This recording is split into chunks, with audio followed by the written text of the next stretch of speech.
चंद्रपूरमध्ये विजय वडेट्टीवार यांनी आपल्या मतदानाचा हक्क बजावलाय। लोकशाही टिकवण्यासाठी सर्वांनी मतदान करावं असं म्हणालेले आहेत विजय वडेट्टीवार।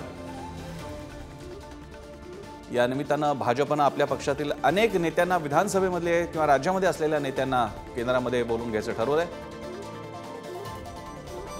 आपल्यासोबत विरोधी पक्षनेते विजयभाऊ वडेट्टीवार आहेत। त्यांनी आता नुकताच मतदानाचा हक्क बजावलेला आहे आणि मशिनीमध्ये काहीतरी गोंधळ असल्याची चर्चा इथं सर्वत्र सुरू होती। तर आपण याच्यावर काय सांगाल?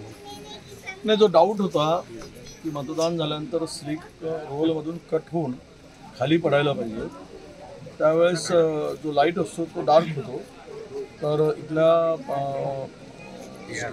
SDOचं म्हणणं आहे की उपविभागीय अधिकाऱ्याचं, ज्यावेळेस लाईट ऑफ होतो त्यावेळेस तो मतदान झालेला आहे आणि कट होताना ते दिसत नाही। पण तो मतदानाची स्लिप ज्याला आपण मतदान करतो ती स्लिप दिसली की लाईट ऑफ झाल्याबरोबर तो कट होऊन खाली पडतो, आपल्याला दिसत नाही असं त्यांनी क्लिअरिफिकेशन दिलेलं आहे।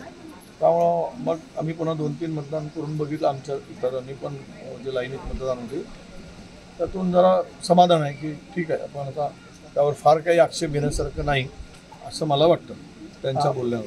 विजयभाऊ, आपण जे आहे आज मतदानाचा हक्क बजावलेला आहे, तर आपण मतदारांना काय आवाहन कराल?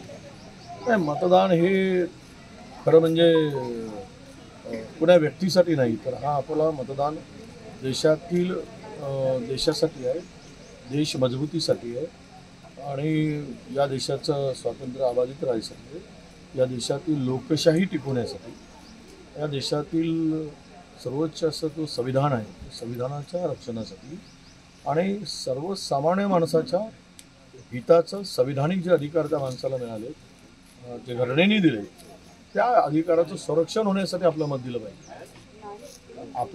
आपल्या देशात स्वातंत्र्यानंतर आपल्याला जे काही अधिकार मिळाले त्या अधिकाराचं हनन होऊ नये आणि कोणी करता कामा नये। ज्यामध्ये त्यांचा बोलण्याचा अधिकार आहे, व्यक्त होण्याचा अधिकार आहे, त्यांना लिहिण्याचं स्वातंत्र्य आहे, यावर जर कोणी